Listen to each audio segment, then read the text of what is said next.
active. Jamais 203, c'est pour ça.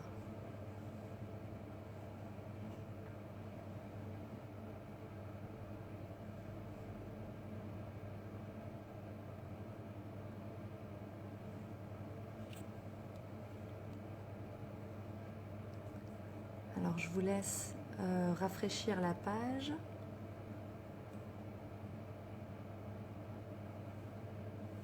Lorsque vous verrez la vidéo.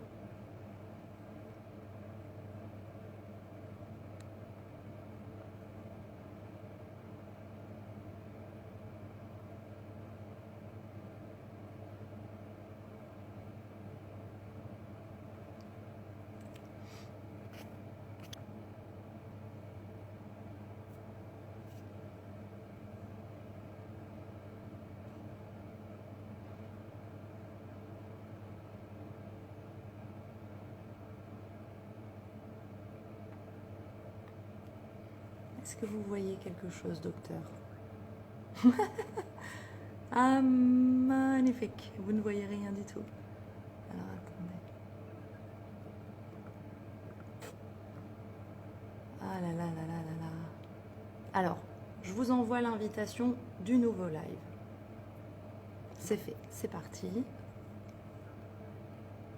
Appuyez voir dessus.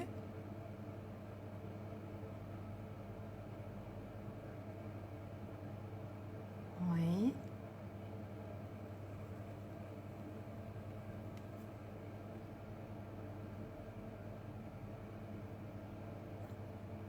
Alors normalement, si vous avez accepté la mienne, ouais, là j'ai la vôtre. Demande de participation à votre diffusion. Ajouter.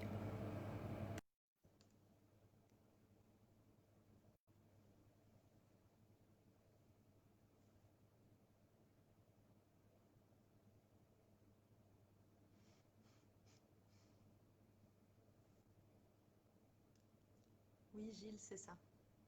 C'est comme avec Paul.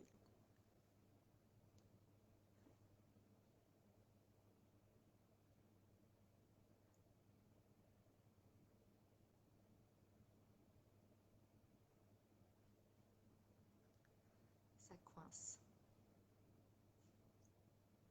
Je sens que le réseau sature.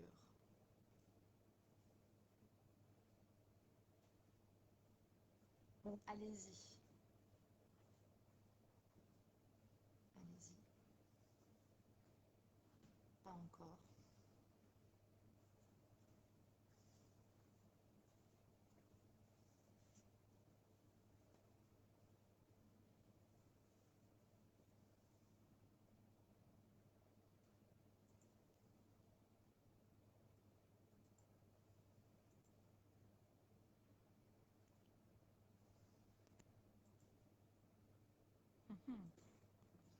Je ne la réceptionne pas. Alors.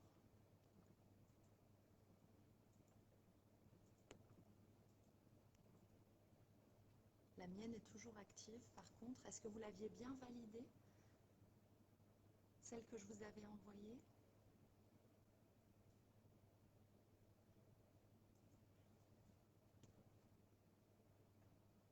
Oui.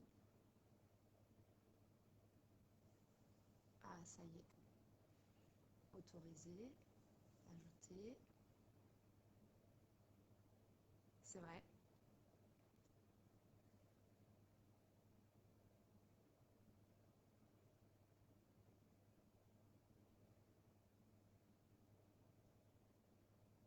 Qui est apparu sur mon Connexion. téléphone. Voilà. Connexion. Ouais, avec le téléphone. On Voilà. y est. Fantastique. La tablette ne voulait pas, hein, il n'y avait rien à faire. Ah, les aléas de l'informatique. On y Ouais. est. Allez. Je coupe le téléphone et puis on se retrouve en live. Bonjour à tous. Ça va. Aïe, aïe, aïe. Donc déjà, merci à toutes les personnes qui ont été téméraires jusqu'au bout et qui se sont reconnectées avec nous à plusieurs reprises pour l'occasion de ce live sur un petit débat concernant la vaccination Covid-19 et les différents types de vaccins dont la plupart d'entre vous ont peut-être entendu parler dans les médias et sous différentes formes. Alors, l'objet de notre entrevue d'aujourd'hui va être justement de pouvoir vous apporter plus de précisions grâce à l'intervention du docteur Suré-Canal, qui, comme certains d'entre vous le savent, soigne très bien les anges. Et donc, il va à nouveau représenter sa spécialité pour ceux qui ne le connaissent pas ou qui n'auraient pas assisté au live précédent. Et on fera dans le cadre du débat une petite présentation sur les différentes étapes de fabrication d'un vaccin, sur le développement des autorisations de vaccins contre la Covid-19 et le stade auquel on se situe aujourd'hui. Vous aurez également un petit sujet vaccination contre la Covid-19 en France. Qui est-ce que ça concerne? Est-il nécessaire de s'inscrire et où et quand se faire vacciner? Il y aura également des informations sur les différents types de vaccins qui ont été développés contre la Covid-19 et quel est leur mode de fonctionnement et peut-être leur efficacité. A-t-on constaté des effets secondaires? Comment l'efficacité des vaccins contre la Covid-19 est-elle évaluée? Et on terminera sur un petit point concernant la surveillance de la qualité d'un vaccin et de sa production et savoir comment tout cela se passe. Une fois qu'on aura développé ces étapes-là, vous aurez l'occasion de pouvoir poser vos questions. Donc, si vous avez préparé des éléments, merci d'attendre la fin du live pour éviter qu'il y ait des interactions et des coupures en cours de live. Voilà. Je vais maintenant laisser la parole au docteur Suré-Canal pour qu'il se présente et qu'il vous explique justement en quoi son intervention peut être très utile aujourd'hui. Alors déjà, Alexia, on ne t'entend pas bien, hein. On m'entend pas bien. OK. Alors, je vais faire Ouais. un effort pour parler plus fort. Hop. Est-ce que là, ça va mieux? Voilà, je sais pas moi. Non, du tout. Pas du tout non plus. Les personnes Non. qui nous regardent, est-ce que vous nous entendez bien?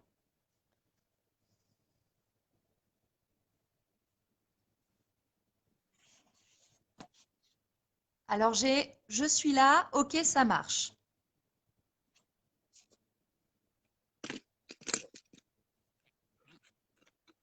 Apparemment, oui. Ok. Tout le monde est arrivé, donc globalement. Petit à petit, les gens se reconnectent, effectivement. Ouais. Malgré toutes nos difficultés de connexion. Bon, donc rapide rappel, moi au départ je suis essentiellement médecin vasculaire, donc tout ce qui est circulatoire. J'ai un master de biologie humaine, option immunologie, donc tout ce qui concerne actuellement la crise actuelle, j'ai des bonnes notions. Et puis, j'ai une petite botte secrète que je ne vous avais pas révélée la dernière fois, c'est que j'ai une épouse. Alors, vous allez me dire en quoi une épouse, c'est important, c'est que mon épouse est médecin comme moi. Alors, vous allez me dire, oui, d'accord, c'est bien, formidable, mais il se trouve qu'elle est le médecin-chef de la PMI pour le Bas-Rhin, maintenant pour la communauté européenne d'Alsace, et du coup, elle est le seul médecin, disons, à la fois dans l'administration et dans la pratique, pour la communauté européenne d'Alsace. Donc, depuis le début de la crise sanitaire, en fait, tout le monde se tourne vers elle. Le président Bierry et l'administration du Bas-Rhin, puis de la communauté européenne d'Alsace, la préfecture, l'ARS, la CPAM, enfin voilà. Il y a une plateforme pour répondre au téléphone, pour prendre les rendez-vous qui va se mettre en place. C'est elle qui est chargée de l'organiser, par exemple. C'est Donc, super. moi, je suis un peu au courant par mon épouse de tout ce qui se passe derrière, vous voyez. Donc, Dans les coulisses. voilà, par exemple, le fait qu'on ouvre des centres de vaccination lundi, mais que la plateforme pour prendre les rendez-vous sera opérationnelle mardi. D'accord. Et que les vaccins arriveront pour le Haut-Rhin le 23 et pour le Bas-Rhin le 26. OK. Alors, il y en a un peu, hein, il y en a un peu, mais le gros des lots de vaccins vont arriver en fin du mois. Mais bon, D'accord. pour dire que voilà, tout ça, c'est un peu compliqué à se mettre en place au niveau de l'administration. Donc, en ce moment, elle dort 2 heures par nuit. Ah, ouais, Mais du d'accord. coup, voilà, j'ai des infos. Bah, si vous voulez commencer les questions. Alors oui, justement, on entend au niveau médiatique, les vaccins qui ressortent particulièrement, il y en a deux, entre autres, à ma connaissance, celui de Pfizer-BioNTech et de Moderna, qui ont été développés contre la Covid-19 et qui sont désormais autorisés en France. Alors, concernant les étapes pour la fabrication d'un vaccin, qu'est-ce que vous pourriez nous expliquer à ce niveau-là? Alors, c'est comme ça pour tous les médicaments, hein. Donc, ce n'est pas spécialement pour les vaccins. Le protocole est le même pour tous les médicaments. D'abord, la substance est testée chez l'animal. Faut s'assurer que avant de le donner à des humains, que ça ne fait pas crever les bestiaux, quoi. Je suis un peu direct, excusez-moi, mais voilà, on le donne à l'animal. Si l'animal le supporte, qu'il ne développe pas de problème important, à ce moment-là, on va pouvoir commencer à étudier chez l'homme. De plus en plus, un certain nombre de produits sont testés directement sur des cultures de cellules humaines pour éviter d'utiliser l'animal. On fait de la culture de cellules humaines, on balance le produit et on voit les réactions. Ensuite, quand on va passer à l'étude chez l'homme, on a 4 phases. La première et la deuxième phase se font sur des groupes humains, hein, des volontaires. Donc les laboratoires font appel. Alors c'est souvent des étudiants parce que c'est bien rémunéré. Et plus la substance est novatrice et donc plus il y a potentiellement un risque, plus la rémunération est élevée. On teste à ce moment-là les doses pour se rendre compte quelle dose va être potentiellement efficace et on vérifie qu'il n'y ait pas d'accident majeur sur ces 2 phases parce que ce qui a été testé chez l'animal n'est peut-être pas tout à fait 100% transportable à l'homme. Et dans ces tests-là, c'est souvent une vingtaine, une trentaine de personnes qui acceptent donc de prendre le produit. Voilà. Après, quand les 2 premières phases sont terminées, où on a testé qu'il n'y avait pas de risque immédiat, qu'on a déterminé quelle était la dose optimum, parce que c'est des gens qui participent à une étude, donc ils acceptent de prendre le comprimé ou la piqûre, et puis que l'on fasse des prises de sang régulières, et d'être suivi, faire des électrocardiogrammes, et puis on voit ce qui se passe. Quand tout ça c'est validé, on passe en phase 3. La phase 3, c'est finalement de déterminer l'efficacité. Les 2 premières phases et la phase chez l'animal, c'est de déterminer s'il n'y a pas de dangerosité. La phase 3, c'est de déterminer l'efficacité, c'est-à-dire on prend en général entre 20 et 40 000 personnes. Alors quand je dis on prend, c'est pareil, c'est encore une fois des gens qui acceptent, qui signent un contrat, ils sont rémunérés, on leur explique le produit, ils sont couverts du point de vue médical, ils sont pris en charge, ils sont suivis, etc. Donc entre 20 et 40 000 personnes. En général, que l'on essaye d'avoir autant d'hommes que de femmes, autant de jeunes que de vieux, et répartis en 2 groupes de manière aléatoire. Un groupe à qui, de manière aléatoire, on va donner la bonne substance, et un groupe à qui, de manière aléatoire, on va donner un placebo. Et on les suit sur une durée, 3 mois, 6 mois, 8 mois, et au bout du compte, on fait le point entre les 2 groupes. Parce que dans l'absolu, par exemple, un placebo peut avoir jusqu'à 40% d'efficacité. Donc oui, l'esprit humain peut être très fort. Si vous êtes convaincu de prendre quelque chose qui marche, eh bien, ça peut aller jusqu'à 40% d'efficacité. Donc il faut être au-dessus. Hein, il faut être au-dessus. Et du coup, on a des résultats intermédiaires qui nous disent finalement on va dans la bonne direction ou on échoue. Alors parfois, vous avez des études pour certains produits où les résultats intermédiaires sont tellement mauvais qu'on arrête totalement l'étude et c'est fini. Ou au contraire, où les résultats intermédiaires sont tellement fantastiques qu'on dit bon, bah, voilà, on y va, quoi, on y va. Une fois que ces phases-là sont faites, on peut le laboratoire fait tous les documents et les présente aux autorités de santé pour autorisation de mise sur le marché. Alors, en Europe, on a une commission spéciale, la pharmacopée européenne, qui étudie pour faire une autorisation de mise sur le marché européenne. Et quand ça s'est fait, ça peut être présenté. Chacun des pays peut lui-même demander à faire sa propre autorisation.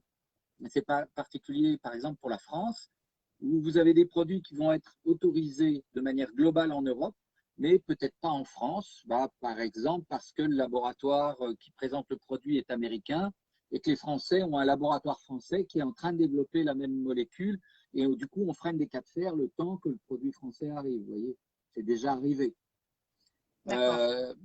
Et ensuite, quand c'est accepté, à ce moment-là, ça peut être mis en place. Ce qui s'est passé pour les vaccins à ARN messager, donc de Pfizer et de Moderna, c'est qu'ils ont pu être développés très vite. Je pourrais expliquer pourquoi par la suite.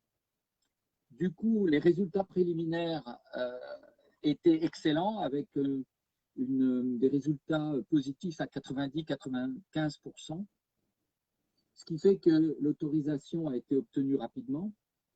D'abord par les Anglais qui ont, pour le vaccin Pfizer, commencé 3 semaines avant nous. Et puis, les Européens ont été… Alors, la pharmacopée européenne, comment dire, les politiques européens leur ont mis une pression dingue pour qu'ils accélèrent leur procédure. Voilà. Ça, c'était en décembre. Vous avez peut-être suivi. Il y a eu une grosse pression qui a été mise. La vaccination a été démarrée tambour battant, tellement vite qu'en fait, nous, les Français, on n'était pas prêts. Mais ça ne s'est pas remarqué. Hein. Et voilà où on en est. D'accord. Donc, c'est Voilà. ce qui peut expliquer La la phase rapidité. 4, ensuite, la phase 4, ensuite, c'est une fois que le produit, que ce soit un vaccin, un médicament, une pilule, un suppositoire, la phase 4, c'est qu'ensuite, le produit va être distribué, donné à des milliers, des millions de personnes. Et là, on fait des fiches de suivi quand il y a des événements indésirables. Et c'est comme ça qu'on a découvert, par exemple, que le Pfizer, il y avait un événement allergique grave tous les 100 000 injections. C'est ce qu'on a constaté aux États-Unis. Voilà. Aux États-Unis, ils ont trouvé ça. Donc, on a un cas grave tous les 100 000. Voilà. Allergique. Mais pour le moment, pas de mortalité. Il y a eu quelques morts qui ont été repérées, mais qui ne sont pas encore mis en corrélation réelle avec le vaccin. On ne sait pas de quoi la personne est décédée. Il faut étudier. Vient de sortir une publication des Norvégiens. Alors, les Norvégiens ont un truc très particulier. Ils ont fait 35 000 vaccinations avec le Pfizer et ils ont 23 décès. C'est un peu bizarre parce qu'ailleurs, les Israéliens ont fait des millions de vaccinations, les Britanniques aussi, les Américains aussi. Il n'y a pas de décès. Et eux, avec 35 000 vaccinations, ils ont 23 décès. Donc, il se trouve qu'ils ont fait ces vaccinations chez des gens très âgés, avec des grosses comorbidités, insuffisance cardiaque majeure, insuffisance rénale. Et les vaccins à ARN messager donnent des grosses réactions inflammatoires avec de la fièvre. Et il n'est pas impossible que c'est pu décompenser leur pathologie. Il n'est pas impossible que pour un certain nombre, c'était peut-être pas raisonnable de leur faire. Peut-être que les médecins ont un peu mal évalué. Normalement, il y a une consultation médicale avant de faire une vaccination, où on détermine si on peut faire la vaccination ou pas. Des fois, peut-être que ça a été mal évalué, d'où cette surmortalité qui est étonnante, parce qu'il n'y a pas ça ailleurs. Voilà. D'accord. Voilà les 4 phases, en gros. Super. En termes, alors ça répond en partie aux interrogations de ceux qui se demandaient comment c'était possible de créer un vaccin aussi rapidement en comparaison de tous les autres qu'on pouvait connaître auparavant. Et alors, entre autres, le plus rapide, à notre connaissance, c'était celui contre les oreillons qui avait été développé en l'espace de 4 ans. Et ça, vous l'avez expliqué. Il y a effectivement eu un travail. Alors, la rapidité, elle vient aussi du fait que certains laboratoires avaient de l'avance. C'est-à-dire, par exemple, vous prenez AstraZeneca, qui est en phase là, qui va bientôt être validé au niveau des Européens, qui est déjà validé chez les Britanniques. Hein. AstraZeneca, qui n'est pas un producteur de vaccins habituellement, est un gros consortium suédo-britannique ou britanno-suédois. En fait, c'est appuyé sur les travaux de recherche du laboratoire d'Oxford, qui avait travaillé auparavant sur le SARS-CoV-1 et sur le MERS-CoV, et qui avait déterminé que la protéine Spike était la meilleure cible. Donc, ils ont pu développer ça très vite. Et ça a été le cas aussi de BioNTech, qui est l'entreprise, la start-up allemande, qui est spécialisée dans l'immunothérapie, qui font des recherches sur l'immunothérapie, et qui, quand ils ont vu arriver le profil de ce vaccin, se sont dit il y a un coup à faire. On en avait parlé la dernière fois, et donc ils ont très vite développé les choses. Très bien. Voilà. Alors, concernant justement le développement et les autorisations de vaccins contre la COVID-19, parce qu'il en existe plusieurs, quels éléments vous pourriez nous apporter? Quels éléments et informations supplémentaires avons-nous aujourd'hui? Sur Le J'ai pas entendu développement, le début de la question. sur le développement et les autorisations des différents vaccins contre la COVID-19. Alors, pour ça, si vous voulez suivre ce genre d'informations de manière précise, il y a un informaticien un jeune informaticien français qui a développé sur ses loisirs, en dehors du boulot, un site qui est très bien fait, qui s'appelle Covid Tracker. Il est tellement bien fait que le ministre de la Santé, Olivier Véran, récemment disait que il se servait de Covid Tracker parce que les ARS mettaient trop de temps à lui faire remonter les résultats. Il avait du retard dans ce qu'il récupère des ARS, alors que quand il va sur Covid Tracker, il a tout de suite les résultats au jour le jour. Hein. Donc, le petit informaticien dans son coin, il a récupéré toutes les données, il a paramétré ça, il met ça, c'est vraiment à jour, alors que l'administration n'y arrive pas. Hein. Oui. Du coup, même le ministre dit bravo, c'est formidable le travail qu'il fait. Et donc, ce qui nous est mis, il y a une page, moi je suis dessus sur mon ordi, ça s'appelle Vaccin Tracker. Donc, chacun, vous pouvez taper vaccin, vous savez l'écrire, Tracker, T-R-A-C-K-E-R. Hein. Et sur la page, voilà, moi je suis dessus. Pour le moment, c'est à la date d'hier. On était en France à la date d'hier à 388 730 vaccinés, plus 70 514 en 24 heures. Donc, vous voyez une montée en puissance rapide. On a réceptionné dans les frigos 1 651 000 doses. Et il montre l'évolution sur une courbe qui montre qu'on monte comme ça. Vous avez ensuite le taux de vaccination par grande région. Et vous avez ensuite les centres de vaccination qui sont référencés. Et après, les autorisations des vaccins. Alors ça, c'est vachement bien fait. Donc, les vaccins autorisés, vous avez le Pfizer et le Moderna. Ça, on le sait. Ceux qui sont en cours d'autorisation, c'est le AstraZeneca.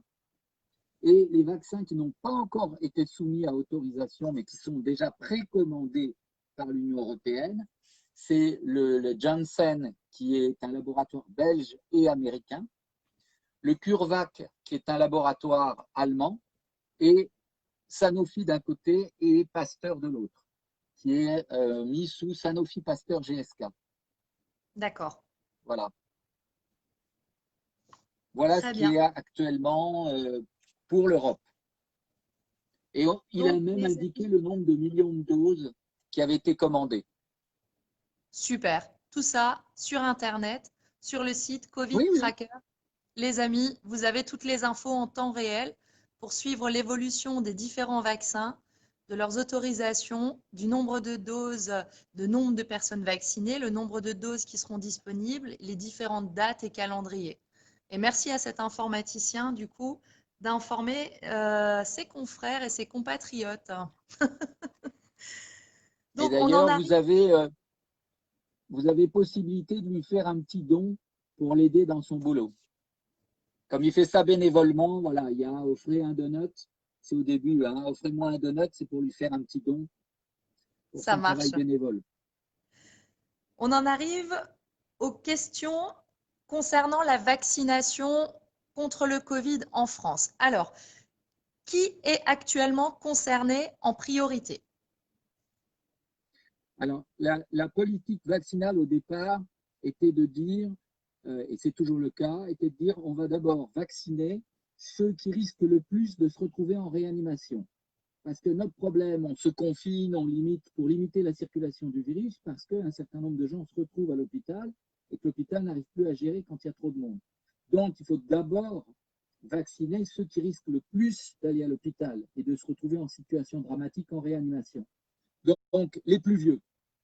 Alors, on a parlé des EHPAD, ça n'a pas réellement commencé dans les EHPAD, il ne faut pas se leurrer.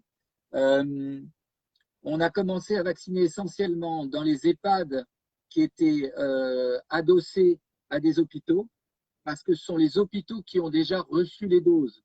Je vous dis, l'Alsace, les doses, ça sera le 23 et 26 janvier. On va recevoir les doses. Actuellement, les doses que l'on a, c'est les doses reçues par les hôpitaux. Donc, les hôpitaux ont vacciné leurs EHPAD. Et comme il leur restait des doses, on commençait à dire, et est-ce qu'on pourrait aussi vacciner les soignants? Parce qu'au départ, ce qui était prévu, c'est on vaccine les EHPAD en janvier, on vaccine les soignants en février et on vaccine les plus de 75 ans en mars. Là, maintenant, on a vacciné les EHPAD, en gros, il y a 10% des EHPAD qui sont vaccinés pour le moment uniquement. Ceux qui étaient adossés. Du coup, on a les doses, on a commencé à proposer de vacciner les soignants. C'est en train de se faire. Et du coup, comme les doses sont en train d'arriver, mais on n'arrive pas à organiser pour faire les EHPAD, on a dit, on va aller plus vite parce que ça pousse derrière. Et il a été décidé de mettre des centres de vaccination, ce qui n'était pas tout à fait prévu comme ça au départ.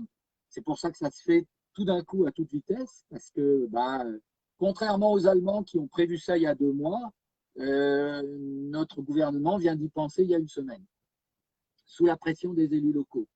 Donc, c'est en train de se mettre en place. Comme je vous dis, normalement, les centres de vaccination installés dans les métropoles ouvrent lundi, mais la plateforme pour prendre les réservations, sauf si vous le faites en ligne, mais la plateforme téléphonique pour l'Alsace, ça ne sera pas avant mardi. 8h30, elle m'a dit, la chef.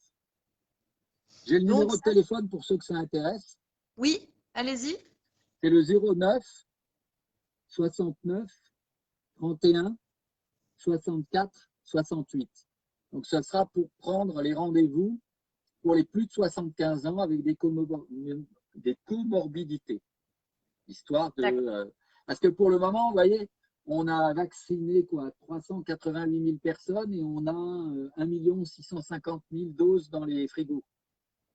En comparaison, les Italiens aujourd'hui ont vacciné 970 000 personnes. Donc, on fait moins bien que les Italiens. Il y a un problème. Ça avait lagué. Je ne sais pas si vous avez entendu pour les Italiens. Oui. Oui, c'est bon.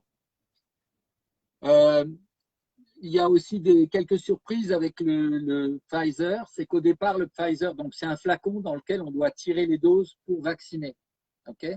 Le Pfizer, au départ, il y a 5 doses d'après le laboratoire. Puis ceux qui vaccinent se sont rendus compte qu'en fait, il y avait de quoi faire une 6e dose. Et donc, la 6e dose vient d'être autorisée. Au départ, c'était que 5 doses. Donc, la 6e dose vient d'être autorisée. Et en Italie, il y a des petits malins dans les vaccineurs qui se sont rendus compte que même en faisant la 6e dose, ils restaient un peu au fond. Et donc, en prenant le fond de plusieurs bocaux, on arrivait à refaire un vaccin. Mais du coup, il n'était pas comptabilisé. Alors, ils en ont profité. Ils ont vacciné leurs femmes, ils ont vacciné le petit cousin, ils ont vacciné le curé. Ça finit par se voir et se savoir. Et les Italiens viennent se rendre compte que 100 000 personnes qui n'étaient pas prévues à la vaccination dans un premier temps ont été vaccinées comme ça. Le souci qu'ils ont maintenant, c'est qu'ils ont vacciné tout le monde première dose. Et maintenant, ils attendent de recevoir les vaccins pour faire la 2e dose. Voilà. Effectivement, puisque ça se fait en 2 fois. Oui. Donc, on en était où? On en était donc pour qui les inscriptions, où et quand se faire vacciner, ça a été vu. Au niveau des Alors, pour différents… ceux qui, pardon, mais excusez-moi, mais pour ceux qui se débrouillent avec Internet, il y a santé.fr qui est le site Internet sur lequel, qui est la plateforme qui était plantée depuis 2 jours, sur laquelle on doit pouvoir arriver pour pouvoir faire. Mais pour l'Alsace, qui est prévu pour l'Alsace, parce qu'en fait, cette plateforme redirige vers des plateformes privées de prise de rendez-vous. Et donc, pour Ok, l'Alsace, ce qui a été décidé, c'est de passer par, comment ça s'appelle, Doc. Ah, c'est pas Doctissimo, c'est. Ah, j'ai un trou. Doctolib. Bref, c'est la Doctolib, voilà. Doctolib. Mhm. Voilà, par Doctolib. Donc, en fait, si vous êtes passé par Doctolib, vous allez pouvoir voir le centre de vaccination le plus proche de chez vous et prendre la vaccination sur Doctolib. La plateforme téléphonique, c'est que comme ça s'adresse d'abord aux gens de plus de 75 ans, eux, ils ne maîtrisent pas ça. Donc, il va falloir qu'ils appellent et c'est une opératrice ou un opérateur qui va faire ça directement pour eux par Doctolib. D'accord. Et il a été demandé aux différents centres de vaccination qui sont organisés par les maires, il va y en avoir un à Agno, un à Strasbourg, 2 à Strasbourg, etc., que eux fassent un compte Doctolib pour gérer, D'accord. eux, par Doctolib, leur agenda. Donc, en fait, Ok. vous allez aller sur Doctolib, trouver le centre de vaccination le plus proche et vous inscrire, ou passer par la plateforme du ministère de la Santé qui vous réoriente, par exemple, vers Doctolib, ou téléphoner à la plateforme téléphonique qui va le faire pour vous. Et on a bien Voilà. compris, la priorité, c'est les personnes de plus de 75 ans. Donc, si on est jeune et en bonne santé, on ne se précipite pas, les amis. Ben non. Au Ben, niveau… pour les jeunes et en bonne santé, euh, je ne sais pas quand ils auront du vaccin, hein, parce que il faut que les fabricants arrivent à suivre au niveau de la fabrication. Hein. Tout à fait. Tout à On, fait. voilà, donc Alors, c'est pas justement, pour tout tout de à suite. l'heure, vous avez évoqué, vous avez parlé de l'ARN messager. Il y a différents types de vaccins qui ont été développés contre la COVID-19. Comment ça fonctionne? Comment ça se passe? L'ARN messager, pour une personne lambda qui n'est pas du secteur médical et qui a pu entendre dans les médias que ça pouvait avoir des répercussions génétiques, par exemple, qu'est-ce que vous pourriez expliquer à ce niveau-là? Alors, des répercussions génétiques, c'est complètement faux. C'est techniquement pas possible. Alors, il faut savoir que la méthode de vaccination la plus courante, qui va être avec les vaccins d'AstraZeneca, le Janssen qui est belge, euh, passe par un système par adénovirus. C'est quoi adénovirus? C'est un virus, souvent un virus qui n'est pas pathogène pour l'homme. Donc, on prend ce virus, on insère dedans un morceau du virus que l'on veut faire vacciner. On met dedans ce qui va correspondre à, la protéine, la partie pour laquelle on veut faire produire des anticorps. Et on Mhm. injecte le tout avec… voilà. Donc le virus non pathogène se multiplie dans le corps, mais il n'est pas pathogène. Et du coup, il y a de plus en plus de cette protéine et du coup, on développe des anticorps jusqu'à ce que le virus disparaisse lui aussi avec. Voilà. Euh, ce qui nécessite une étape, c'est qu'il faut synthétiser le morceau de protéine du virus sur lequel on veut faire un vaccin Mhm. et le mettre dans le virus non pathogène qu'on va injecter dans le vaccin. Ah, ça fait D'accord. des étapes, c'est un peu compliqué, mais c'est quelque chose que l'on sait faire et on utilise des virus qui sont non pathogènes et on fait ça avec beaucoup de vaccinations. D'accord. Tout un tas et c'est ce qu'on va avoir avec le AstraZeneca et avec le Janssen. Là, on a une technologie innovante avec le vaccin ARN messager. Donc, l'ARN messager, pour simplifier les choses, donc la cellule, dedans, il y a le noyau. Dans le noyau, il y a l'ADN. L'ADN doit être transcrit en ARN messager et c'est l'ARN messager qui sort du noyau pour aller dans la cellule où il y a une sorte d'usine qui lie le code inscrit sur l'ARN messager pour fabriquer les protéines. Là, on a pris le bout d'ARN messager qui, dans le virus, sert à fabriquer la protéine spike. Donc, on n'a pas mis tout le virus, juste le bout d'ARN messager qui permet de produire la protéine spike. Et on l'a mis dans une petite bulle de graisse. Alors, ce qui a été dit, c'était que c'était des nanoparticules. Alors oui, nanoparticules, c'est-à-dire c'est une petite bulle de graisse qui est de la taille d'un nanomètre, tout petit. Mais ce n'est pas des nanoparticules comme on entend parler de pollution, etc. etc. Hein. C'est juste du gras. Mais microscopique, enfin nanoscopique. On injecte le tout. Cette petite bulle de graisse, elle rentre dans les cellules. Et là, elle libère ce bout d'ARN messager qui est directement lu par les usines pour fabriquer des protéines. Et alors, les cellules se mettent à fabriquer cette protéine spike qui est du coup éjectée dans le sang. Et cette protéine spike se balade dans le sang et on fabrique des anticorps courants. Vous voyez que l'intérêt, c'est que c'est beaucoup plus rapide. On n'a pas à mettre ça dans un virus non pathogène qu'on injecte. On le met dans une petite bulle de savon, en fait.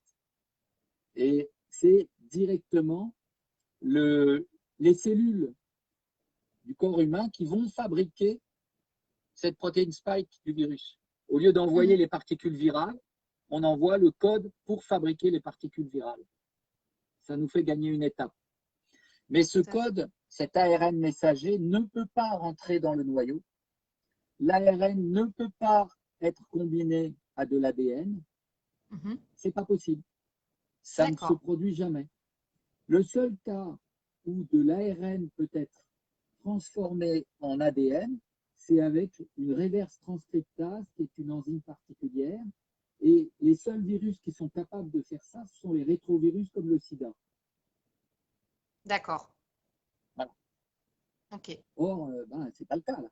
Et la grande particularité de ce type de vaccin à ARN messager, c'est plus facile à mettre au point, plus rapide à produire. Il n'y a pas d'aluminium ou de choses comme ça qui inquiètent souvent dedans. Par contre, il y a des inconvénients. Il y a une forte réaction inflammatoire. Donc, souvent, un des effets secondaires, c'est dans 20%, c'est d'avoir de la fièvre. 20% de la fièvre, une inflammation à la zone piqûre. Par contre, l'ARN messager se détruit très rapidement. Donc, très rapidement, tout ça, ça disparaît. Ce qui fait qu'il y a besoin d'une deuxième dose. Par exemple, on sait qu'avec la première dose du vaccin Pfizer et du vaccin Moderna, on obtient une protection que de 50%. Parce que c'est détruit très rapidement. Donc, d'où la nécessité de mettre une deuxième dose. Très bien. Dès que vous entendez qu'on vous dit c'est génétique, ça va se mettre dans votre code génétique, ça va être transmis aux enfants, alors on est c'est non scientifique, du fantasme pur, et oui, bon, alors, ça y est, c'est l'apocalypse, les grenouilles vont tomber, les criquets vont arriver, les zombies vont sortir de terre. Non, pas les zombies. On lutte contre les zombies chez Fitness Concept. Non, non, pas les zombies. Donc, en dehors de la fièvre, est-ce qu'il y a d'autres effets secondaires qui ont pu être recensés? Essentiellement inflammatoires. Donc, fièvre, douleur au point avec rougeur et réaction allergique grave 1 pour 100 000. Oui. Et comme vous disiez, ce sont des réactions qui sont brèves dans le temps. Oui. Oui. Ça perdure pas. Parce que ça disparaît très rapidement. D'accord. OK. Moi, il y a une question que je me posais, c'est comme le vaccin de la grippe, par exemple, est-ce que c'est un vaccin qu'on devra refaire chaque année? Parce qu'on sait que le vaccin de la grippe évolue en fonction des grippes saisonnières. Donc, pour celui-ci, est-ce qu'il y aura justement une prévention par la suite? Est-ce que ça va être revu dans les années à venir? Alors actuellement, quand vous parlez de la grippe, vous parlez d'un virus. Mais en fait, il y a Oui, plusieurs types de grippe, il y a plusieurs virus. Et quand vous faites une vaccination, le vaccin qui est préparé, il y a dedans 3-4 types de virus contre lequel on vous immunise, parce qu'on ne sait pas à peu près lequel va arriver. Donc, on fait ça un peu. Et quand vous avez été vacciné contre un type de grippe, vous êtes protégé pendant 10 ans. Ce d'accord. qui fait que, voilà, ce qui fait que vous voyez que la grippe a peu d'impact parce qu'elle a un impact. Hein. Et si vous prenez la population, vous avez une bonne partie de la population qui est déjà immunisée. Vous avez une partie qui fait le vaccin et qui s'immunise, et les autres qui ne sont pas immunisés, qui ne font pas le vaccin, et c'est là-dedans qu'on a la mortalité. D'accord. Pour le SARS-CoV, si vous voulez, il faudrait plutôt parler de l'ensemble des coronavirus. Oui. Donc, ce vaccin ne cible qu'un seul coronavirus. Il ne cible pas les autres coronavirus. Les Donc, on ne mutants sait dont pas on a si ce entendu vaccin, parler. voilà, on ne sait pas si ce vaccin sera efficace sur les autres coronavirus. Par exemple, les coronavirus humains de base donnent des rhinopharyngites. Est-ce qu'on va avoir moins de rhinopharyngites une fois vacciné contre la Covid? Alors ça, rien n'est moins certain. D'accord? Ok. Par contre, concernant ce coronavirus, scientifiquement, on ne peut pas affirmer qu'il n'y aura pas de modification qui justifierait un nouveau vaccin. Ça, je ne peux pas l'affirmer scientifiquement. Néanmoins, on voit qu'il y a beaucoup de variants qui apparaissent, mais tous ces variants ne touchent pas la protéine spike. La protéine spike, c'est la clé d'entrée du virus dans la cellule et qui lui permet de se reproduire. S'il modifie trop la protéine spike, la mutation, si elle modifie trop la protéine spike, eh bien le vaccin ne marchera plus puisqu'il est orienté sur la protéine spike. Mais le virus n'arrivera plus à rentrer dans les cellules. Vous voyez? Donc, certes, le vaccin ne marchera pas, mais le virus ne sera plus une épidémie. Ok. Vous voyez? Après, Oui. tout ça, c'est théorique. Hein. Oui. Il n'y a que le temps qui nous permet d'affirmer les choses. C'est trop bref le délai. Voilà. Pour le moment, ce que l'on sait, c'est que les vaccins que l'on fabrique actuellement, orientés sur la protéine spike, marchent sur tous les variants qui sont sortis. À chaque fois, on émet des doutes. On dit, est-ce que le vaccin va marcher sur ce nouveau variant? Et on se rend compte que oui. On est sur la bonne voie. Et justement, en parlant de l'efficacité de ces vaccins, on l'évalue comment? Alors, l'efficacité est évaluée au moment de la phase 3. Comme je vous l'avais dit, vous avez deux groupes, le groupe témoin, le groupe, voilà. Bon, en fait, on injecte à ces deux groupes sans savoir ce qu'ils ont eu et on les laisse vivre normalement. Et au bout d'un certain temps, 3 mois, 6 mois, on regarde le groupe témoin, il y a eu combien d'infections, il y a eu combien de cas graves. Et on regarde le groupe vaccin, il y a eu combien d'infections, il y a eu combien de cas graves. Voilà. Et ensuite, vous avez la phase 4 où on continue à suivre les gens vaccinés pour essayer de voir. Aujourd'hui, ce qu'on sait, c'est que les vaccins ARN messagers ont, au vu des phases 3 et de ce qui est en cours, une protection allant de 90 à 95%.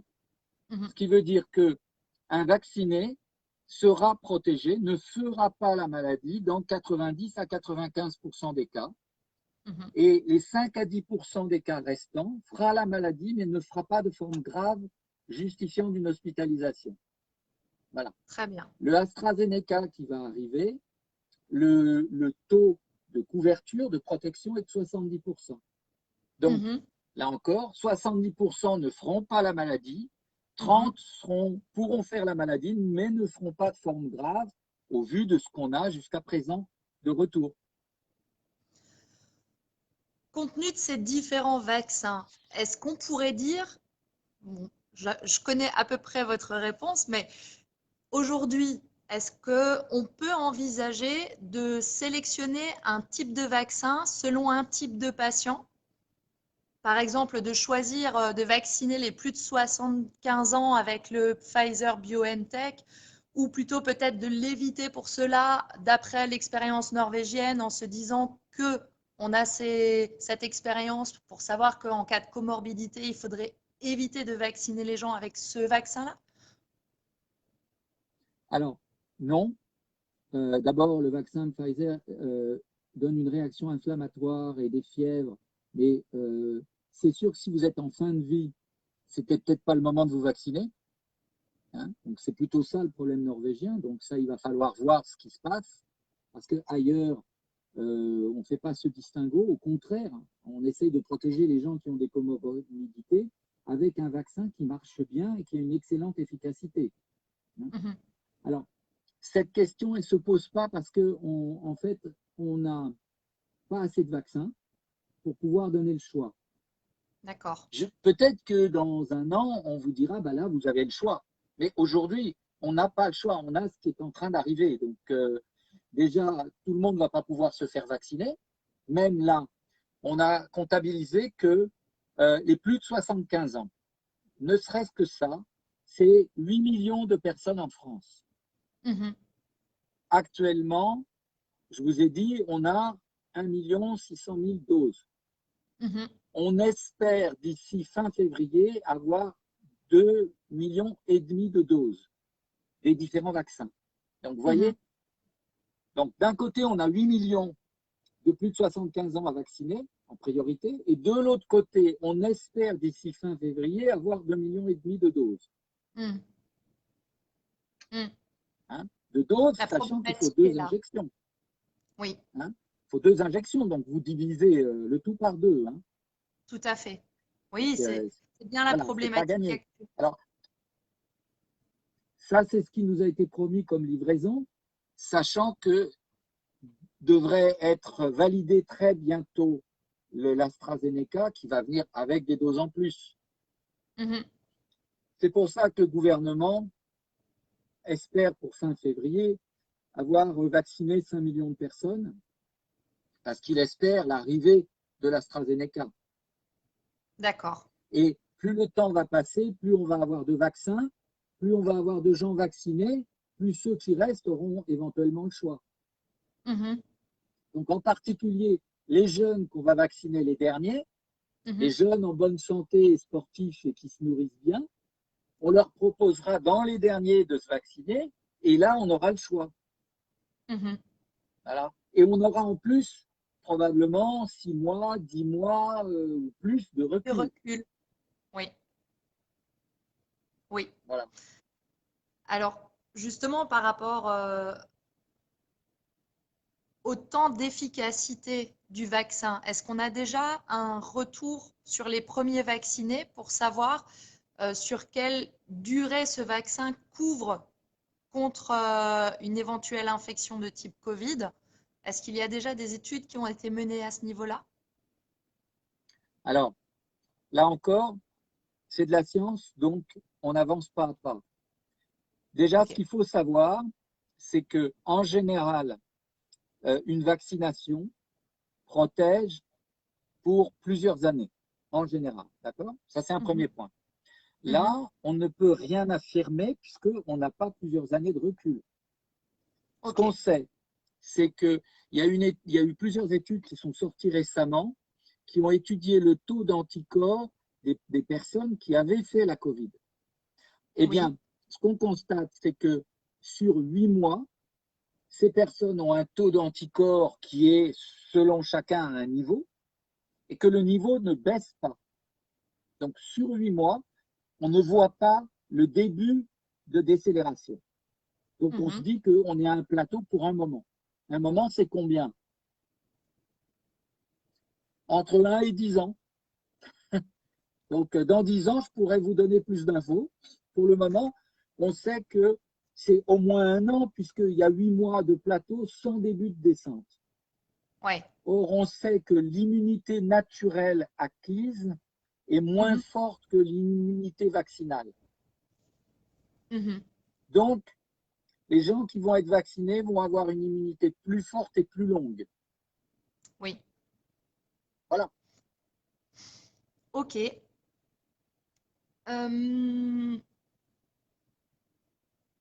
Alors, on en arrive à la dernière question de notre présentation sur la vaccination, à savoir comment la qualité d'un vaccin et sa production sont-elles surveillées? Y a-t-il une surveillance de tout Alors, ça? là, c'est la surveillance de tous les médicaments. Il y a des cahiers des charges qui sont drastiques, qui sont surveillés par des pharmaciens d'industrie. Tout doit remonter aux autorités de santé et là, c'est centré au niveau européen. Je vais vous donner un exemple. Il y a 3-4 ans, il se trouve qu'il y a beaucoup de médicaments non commerciaux, j'ai un trou, les génériques. Il y a beaucoup de génériques qui sont produits à l'étranger de l'Union européenne parce que ils ne sont pas chers, on les vend pas cher.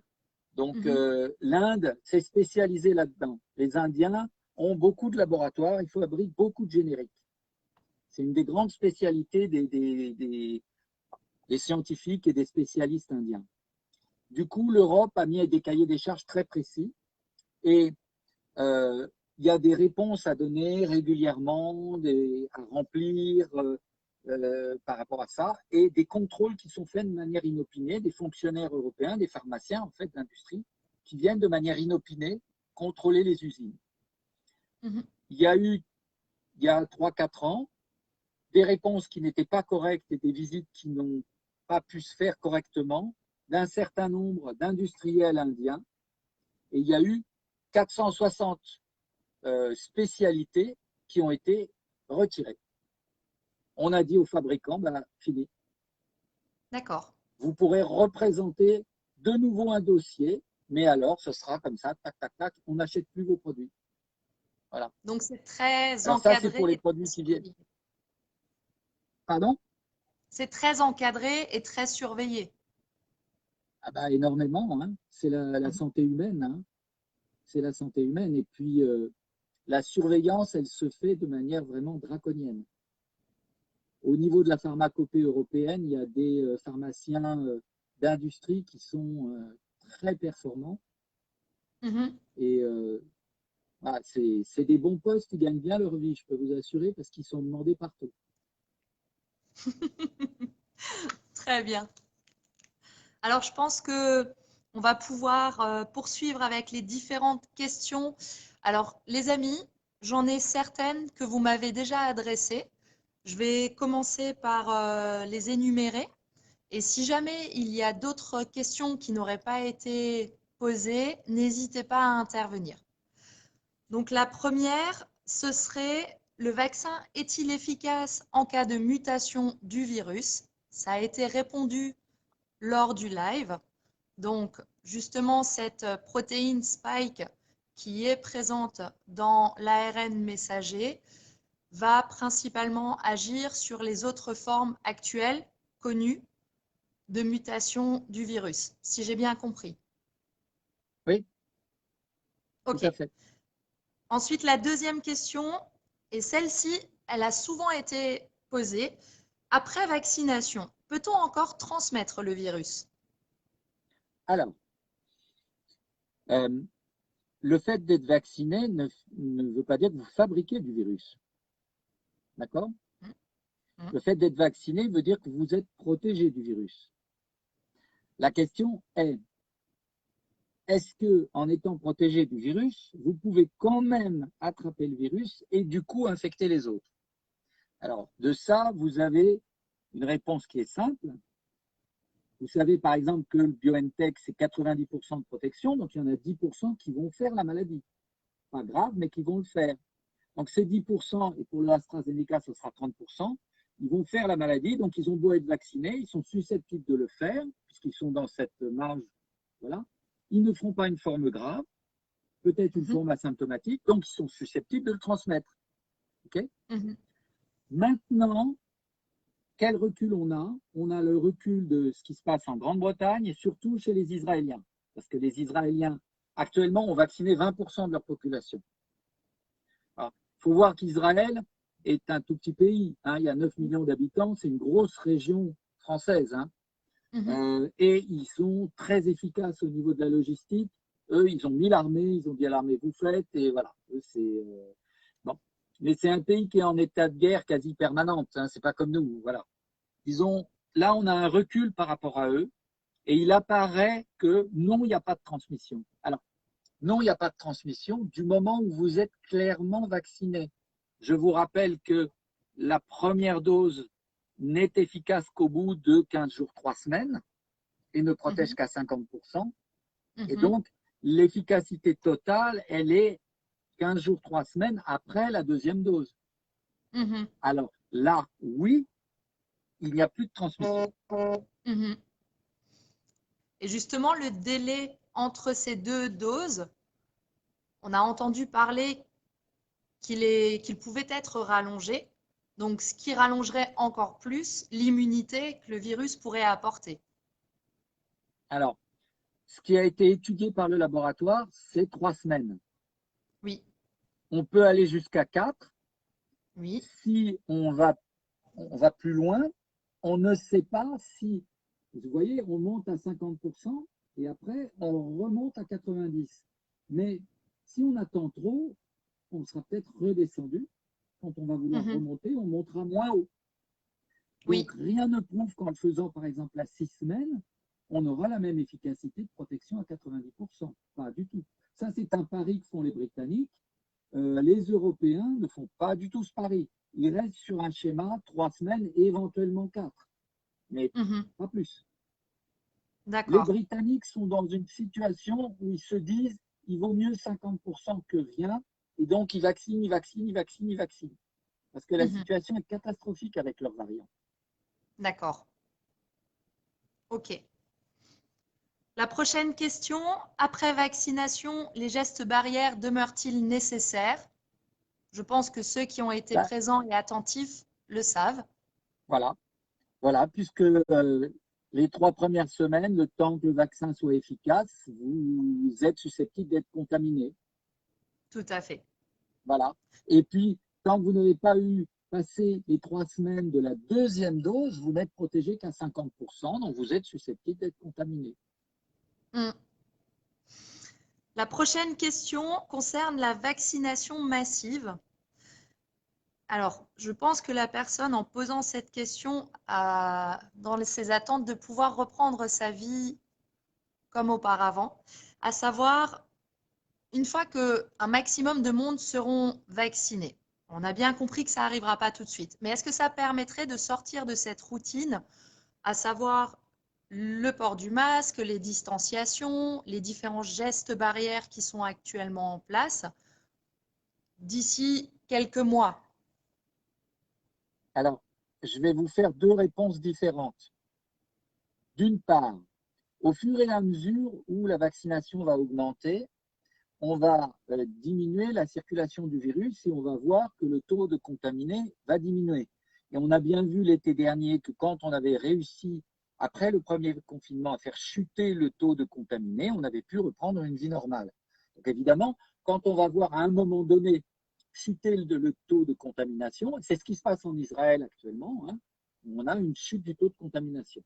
Du moment où vous avez une chute du taux de contamination, eh bien, on peut reprendre une vie normale progressivement, même si le virus est encore là, et donc il faut faire attention. Mais enfin, bon, le gouvernement a choisi de dire que la limite serait 5000 cas par jour, où on pourrait reprendre une vie quasiment normale. Vous voyez qu'on n'y est pas, puisqu'on est à 20 000 cas par jour. Tant qu'on reste à 20 000, on ne reconfine pas entièrement, et c'est pour ça qu'il y a le couvre-feu. On essaye de faire tous les moyens pour freiner sans reconfiner complètement. Et puis, on espère que petit à petit, l'arrivée des beaux jours, là aussi, on a vu qu'avec les beaux jours, comme on est plus dehors et que les contaminations se font en intérieur, donc plus on va pouvoir être dehors, moins on va se contaminer. plus il va y avoir de vaccinés, moins on va se contaminer, moins il y aura de contamination, plus on va pouvoir reprendre une vie normale. Ça, c'est un premier point. J'ai une autre réponse à vous donner. Est-ce qu'il ne serait pas intelligent de notre part, collective, je pose la question, de l'hiver prochain, de reprendre les gestes barrières, de reprendre le gel hydroalcoolique et de reprendre le masque? Pourquoi? Parce que nous, médecins, ce qu'on constate, c'est que grâce à ces mesures, on n'a pas eu d'épidémie de grippe, on n'a pas d'épidémie de gastro-entérite, on n'a pas d'épidémie de bronchiolite du nourrisson. Donc, toutes ces maladies qui étaient là chaque hiver, on ne les a pas. Pourquoi? Parce qu'on a les gestes barrières, on se lave les mains et on met un masque. Et on ne crache pas nos virus aux voisins. Et en sortant des toilettes, on se lave les mains. Ah, c'est bien, ça évite la gastro, merci. Hein? Et la bronchiolite, c'est pareil. Oui. Et la bronchiolite du nourrisson, demandée à de jeunes parents, c'est plutôt angoissant. Hein? Ouais, est-ce que collectivement, on ne pourrait pas faire cet effort? En Asie du Sud-Est, au Japon, ils le font. L'hiver, ils savent qu'il y a toutes ces maladies, bah, ils portent un masque à ce moment-là. En préventif. Bon, voilà. Tout à fait. Mais est-ce que les Français sont capables de cet effort collectif? C'est justement ça la question. C'est justement ça. Et effectivement, le port du masque a permis de remettre en place une hygiène bucco-dentaire, puisque j'en parlais avec une dentiste récemment. Les gens s'asphyxiant eux-mêmes avec leur mauvaise haleine ont redécouvert l'usage du dentifrice, merci. L'utilisation des savons et gels hydroalcooliques fait que même nous, on remarque, parce qu'on désinfecte régulièrement les poignées de porte, elles sont beaucoup moins poisseuses et crasseuses. Je crois que ces messieurs ont appris à uriner dans l'urinoir. Ça, c'est bien aussi. Voilà, plein de petits détails qui ont effectivement porté des effets bénéfiques sur les vagues virales qu'on connaissait en hiver. Et je suis d'accord avec vous sur ce sujet. Travailler sur le préventif, le port du masque devrait devenir une logique en période de contagion forte et justement de se protéger tout un chacun. Ok, qu'est-ce qu'on avait d'autre comme question? Alors, il y a des choses qu'on a déjà vues, je suis rapidement en train de les relire. Alors, il y a une question qui m'a fait sourire. La population servira-t-elle de cobaye pour les vaccins? La réponse est non, puisque vous voyez, on n'arrive même pas à les avoir. Hein. Quand vous voulez que la population serve de cobaye, vous vous débrouillez pour qu'on en ait, quoi. Hein. Aujourd'hui, avant, les antivax disaient « Ah, ils vont vacciner tout le monde, ça va être obligatoire. » Maintenant, c'est plutôt « Où sont les vaccins? Quand est-ce qu'ils arrivent? Les punaises, qu'est-ce qu'ils foutent ?» Voilà. Non, il n'y a pas de volonté, il n'y a pas de gens qui dirigent tout ça pour essayer de nous asservir. On voit plutôt différents gouvernements, et puis ce n'est pas le gouvernement français, parce que vous voyez bien que les Suisses, les Allemands, les Autrichiens, les Britanniques s'en sortent pas mieux. Hein. Je ne vous parle pas des Américains, ce n'est pas la peine. Mais on a des gens qui ne sont pas préparés à gérer ce type de choses. Nos politiques ne sont pas préparés à une crise comme ça, ne sont pas préparés. On a bien vu la précédente crise, qui était la crise des subprimes, avec la crise de l'euro et ce qui s'est passé pour les Grecs. On a bien vu que on ne savait pas faire quand c'était une situation de crise, c'est tout. Et là, on a une autre crise et puis nos gouvernements ne s'en sortent pas, se dépatouillent pas. Il y a des injonctions contradictoires, les administrations vont dans un sens, d'autres vont dans un autre. On voit bien que c'est surtout ce qui prédomine, c'est l'impréparation, l'incompétence. Voilà, c'est pas du tout d'essayer il n'y a pas de projet derrière, il y a plus de l'incompétence, de l'impréparation. Et je crains, et c'est ce que me dit mon épouse de ce qu'elle ressent, de ce qu'elle constate, un affolement plutôt. Je crois que en haut, ils sont vraiment très affolés. D'accord. Beaucoup plus que nous. Nous, on se dit, on n'a pas les infos, ils nous disent rien, ils nous cachent tout. Et là-haut, ils disent, qu'est-ce qu'on fait? D'accord. Il ne faut pas le montrer. Non, mais c'est un peu le défaut, on peut faire des erreurs et on peut tester des choses et puis se rendre compte avec le recul que c'était peut-être pas les meilleures méthodes. Et c'est dommage de s'entêter à rester sur un confinement massif. C'est dommage de peut-être pas avoir testé d'autres choses qui auraient permis aux gens de se Alors, responsabiliser. Et... d'autres choses ont été testées. La Suède a testé l'absence de confinement Oui, mais là, et c'était ça n'a radical. pas mieux marché. Ça Oui. n'a pas mieux marché, hein, puisque Mm. ça a explosé en décembre. À partir de début décembre, les hôpitaux étaient tellement saturés que si vous aviez 80 ans, vous ne pouviez plus être hospitalisé, quelle que soit la raison. Mm. Et ils ont demandé aux Finlandais, aux Norvégiens de leur envoyer du personnel médical parce que leurs infirmières, leurs médecins étaient en burn-out. Mm. Et maintenant, ils viennent de décider de confiner, hein. À partir de janvier, ils confinent eux aussi. Parce qu'ils Mhm. ne s'en sortent plus. Oui. Parce que les gens de plus qu'à 80 ans, on leur a dit, ben non, on ne peut pas vous soigner. Mhm. Donc, voilà.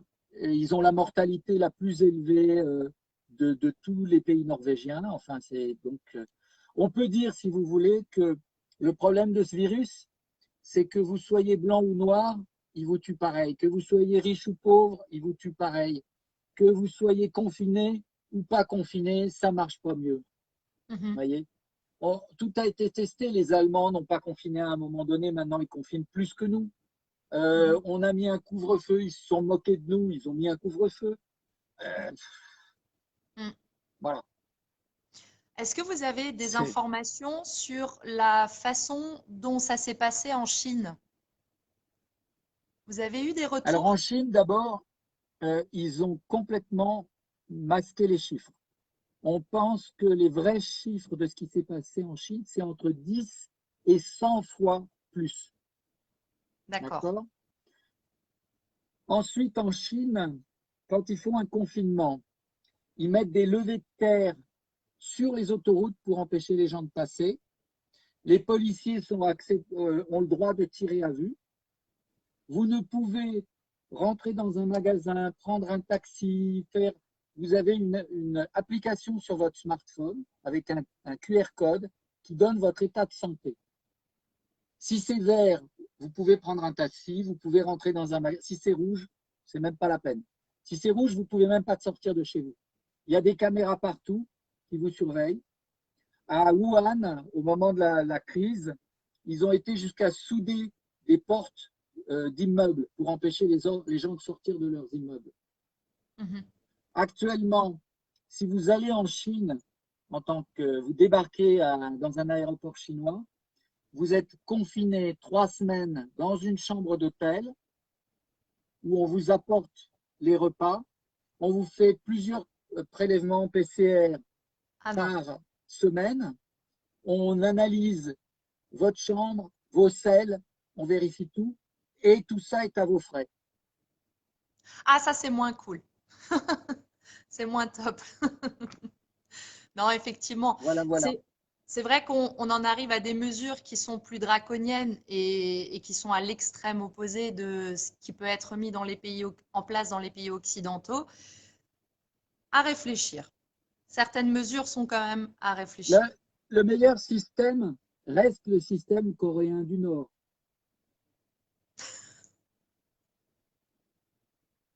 Tous les cas de Covid ont été abattus, ça a Ouais, arrêté l'épidémie. oui, on va peut-être, Oui, oui, mais enfin non, peut-être pas quand même. On va leur laisser le bénéfice de pouvoir s'en remettre et peut-être pas. ouais, donc on va continuer avec notre confinement, hein. Il est peut-être chiant, mais quand même, bon. Ouais, peut-être moins drastique là sur le coup. Alors, il y a une autre question qui est assez intéressante. Est-ce qu'il faudrait faire un test avant de se faire vacciner? Je pense que ça sous-entend, est-ce qu'il faut qu'on vérifie si on est peut-être Immunisé. déjà infecté ou pas par le virus? Est-ce que c'est Alors, nécessaire? non, c'est pas nécessaire. Ok. Alors, non, c'est pas nécessaire. Ça, c'est une première réponse. Une deuxième réponse, c'est vous soupçonnez d'avoir fait la Covid, vous avez l'impression de l'avoir fait. Il est intéressant de faire une prise de sang pour voir la sérologie. et voir si vous avez des anticorps en taux suffisant qui vous protègent. Auquel cas, vous n'êtes pas prioritaire pour la vaccination. Mhm. Néanmoins, on sait que l'immunité naturelle est moins protectrice que la vaccination, et donc on conseille que vous vous fassiez quand même vacciner, mais après les autres. D'accord. Voyez?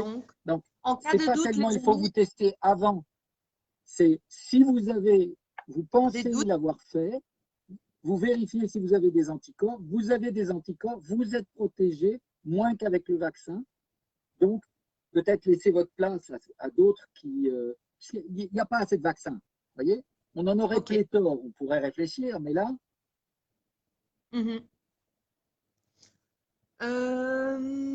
Je crois que quand je relis un peu les différentes questions que vous m'aviez adressées, les amis, je crois que les réponses ont été apportées pour la plupart. Alors, une question d'ordre politique.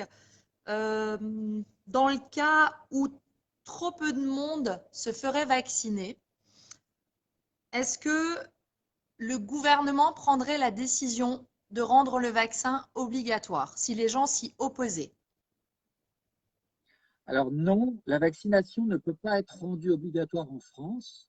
Alors vous allez Mhm. me dire, bah si, pour les enfants, c'est différent. Les enfants, c'est une mesure de protection de santé publique. D'accord. On estime que des enfants qui vont être en collectivité doivent être vaccinés pas pour se protéger eux, pour protéger la collectivité. Mhm. Parce que la vaccination, il ne faut pas oublier que la vaccination, elle a deux rôles. Vous vous protégez vous, ok, Mhm. et vous protégez la collectivité. Mhm. D'ailleurs, actuellement, la politique vaccinale est d'essayer de protéger les vieux, les plus de 75 ans qui sont à risque, mais il est Mhm. probable que le prochain changement de braquet, ce sera de dire, après les plus de 75 ans, on va peut-être finalement vacciner en priorité les jeunes, Mhm. parce que les jeunes ne font très peu la maladie, très peu grave, Mhm. mais sont des foyers de contamination, puisqu'ils vivent en groupe. C'est l'école, donc, peut-être qu'une fois qu'on aura protégé les vieux et les malades, il faudra en priorité ensuite vacciner les enfants, les jeunes, les étudiants, parce que c'est des gros foyers de contamination, parce qu'ils sont ensemble, ils sont en groupe, ils aiment bien le contact. Et vous voyez, et dans Et ce ils n'aiment pas cas-là, se laver on les mains. arrêtera l'épidémie. Eux, ils ne sont pas malades, mais ils propagent l'épidémie. Oui. Voyez, les vieux, les plus de 75 ans, quand vous leur demandez de se confiner, c'est-à-dire de ne pas Mm. sortir après 18 heures, excusez-moi, mais à la campagne, ils ne sortent pas après 18 heures, hein, quoi qu'il arrive. Ça ne change pas leur vie. Hein. Par contre, Tout les à jeunes, fait. oui. Oui. Hein. Donc voilà, ça c'est un premier élément. Deuxième élément, qu'il n'y ait pas suffisamment de personnes qui veulent se faire vacciner. Vous oubliez que la grande majorité des gens, quand on leur donne une porte de sortie, on leur dit d'un côté, vous avez une maladie où vous pouvez mourir, vous pouvez avoir tout un tas de pépins, on voit des AVC, on voit des embolies pulmonaires, on voit tout un tas de séquelles, de gens qui font des séquelles importantes. Et de l'autre côté, un produit simple, on sait que ça marche, puisque les vaccins, on fait ça depuis Pasteur, et depuis Pasteur, ça marche. Il ne faut pas oublier toutes les maladies qui ont disparu grâce à la vaccination. Mm. Bah, les gens, à un moment donné, ils se disent, bon, la plupart des Français, quand ils émettaient des doutes par rapport au vaccin, c'était plutôt de dire, oh là là, ils ont fait ça un peu trop vite, je vais attendre de voir comment ça se passe. Mhm. Et maintenant, regardez ce qui se passe. Maintenant, il Mhm. n'y a pas assez de vaccins, tout le monde dit, mais comment ça se fait? Mais moi, je veux l'avoir. Mm. Donc le problème, ça ne va pas être qu'il n'y aura pas assez de gens, c'est que de plus en plus de gens vont vouloir se faire vacciner et qu'on n'a pas assez de vaccins. OK. Rendre la vaccination obligatoire, elle est obligatoire que dans certains corps de métier. Théoriquement, quand vous êtes soignant, c'est obligatoire. Même si ce n'est pas respecté, ça, c'est pas normal, c'est une question de conscience professionnelle. Après, l'institution ne va pas vérifier que vous le faites. C'est votre conscience professionnelle. Pour les Mhm. militaires, elle est obligatoire. Mhm. Elle est obligatoire depuis que le service de santé des armées a été mis en place suite au désastre de 1870, où les soldats allemands les Prussiens étaient vaccinés contre la variole, pas les Français, et beaucoup sont morts d'épidémie de variole. Depuis, les soldats doivent être vaccinés parce qu'on ne veut pas qu'ils soient malades, on veut qu'ils aillent mourir au combat. Une personne demande si j'ai été atteinte du Covid, suis-je immunisée automatiquement? Alors, je Il pense faut que faire sa sérologie. Il faut faire sa donc prise sérologie. de sang. Il faut demander à son médecin de faire une ordonnance pour la sérologie. Parce qu'on peut avoir fait la Covid et avoir une sérologie très faible et être peu immunisé. Voilà. D'accord. Ma fille a une copine qui a fait une première phase de Covid au mois de mars avec test PCR négatif, sérologie négative. Résultat, elle a refait une Covid très marquée en octobre. Elle a PCR positif. Elle a fait sa sérologie. Pas formidable, la sérologie. Oui, positif, mais pas grand-chose. Donc, elle va refaire une troisième. C'est parti Ok. pour. Ok. Moi, j'ai fait ma sérologie, j'ai des anticorps, mais De sportif. Des anticorps on de a sport. une grosse protection. C'est Donc, il bien faut ça. faire la sérologie pour savoir. Alors, une autre personne qui demande si on est positif sans le savoir et qu'on se fait vacciner, est-ce que ça nous guérira ou est-ce que le vaccin est perdu? Alors, si on est Covid plus sans le savoir, c'est-à-dire en train de le faire, et qu'on ne s'en rend pas compte, c'est qu'on a une forme asymptomatique. Dans ce cas-là, non, le vaccin n'est pas perdu, ça va encore plus booster notre immunité. Mhm. Donc là, la personne, elle sera protégée pour 10 ans. 20 ans. Ouais, Allez, d'accord. hop, allez. Est-ce que vous avez d'autres questions, les amis? C'est le moment.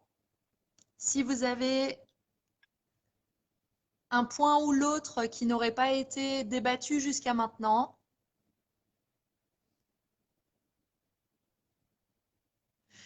Alors, le Dans les médecin, questions, là, il y avait une question sur les antivax.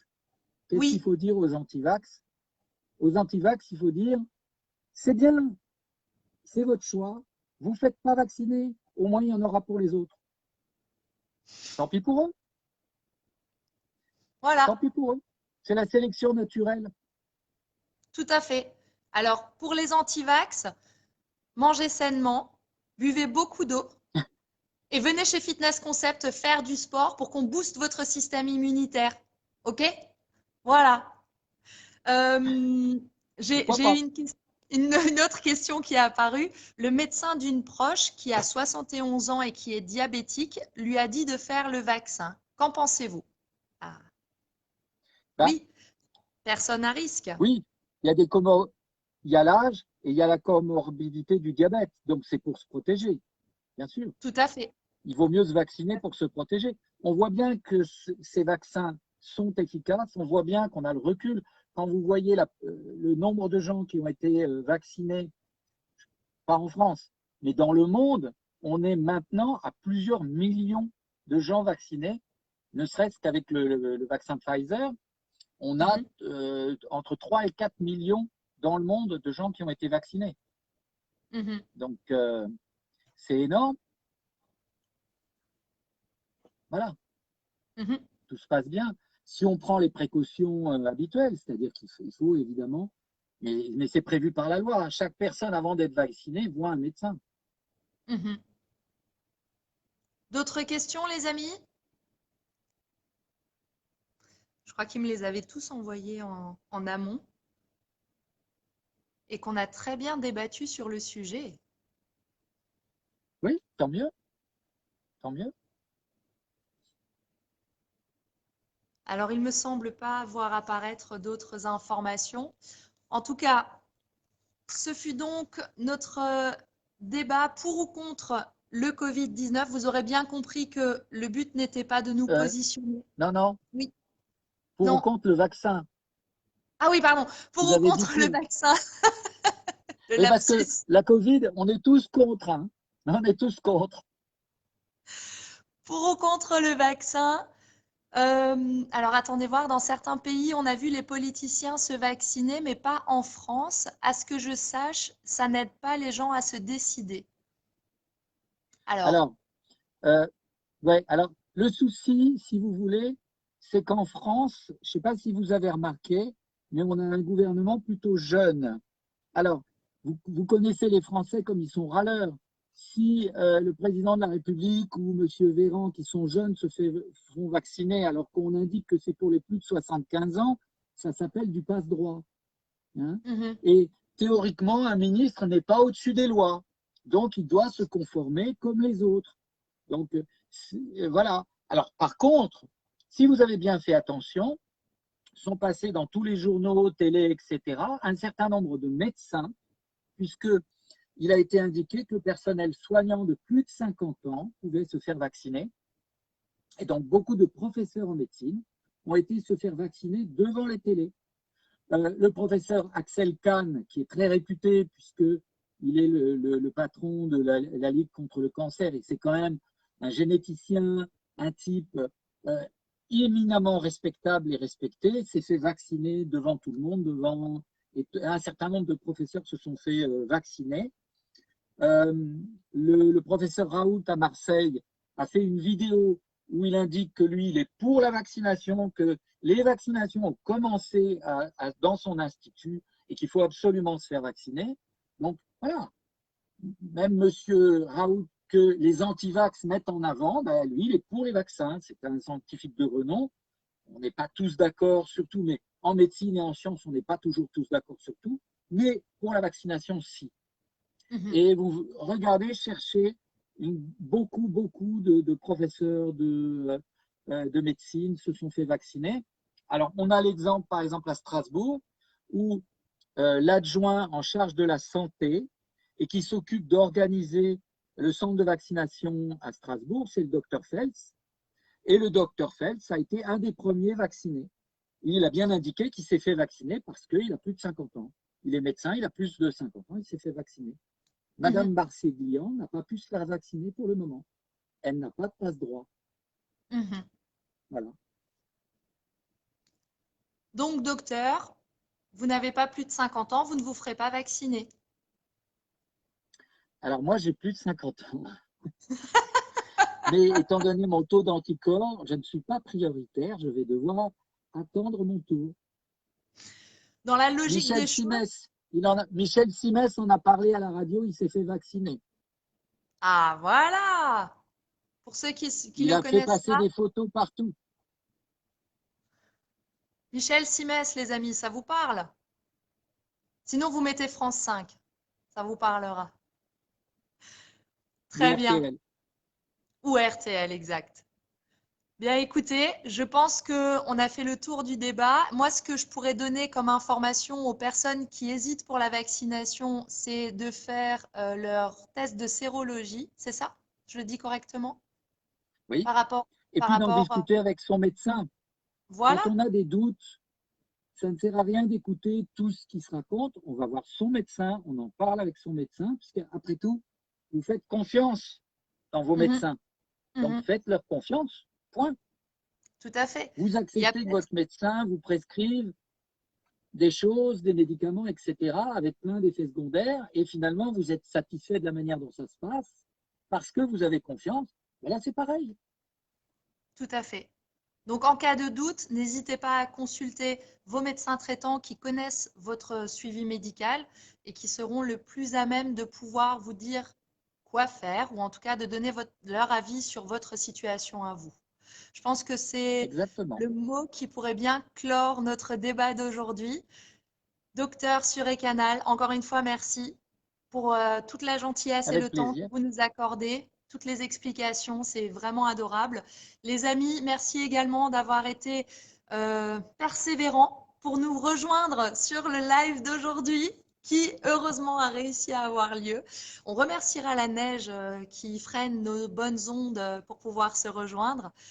Nous vous souhaitons de rester en très bonne santé, en très bonne forme, le plus durablement possible, de continuer de prendre soin de vous, mangez sainement, buvez beaucoup d'eau, pratiquez une activité physique régulière, sortez, aérez-vous, Ne restez pas à l'intérieur, prenez l'air. Gardez les gestes barrières en place.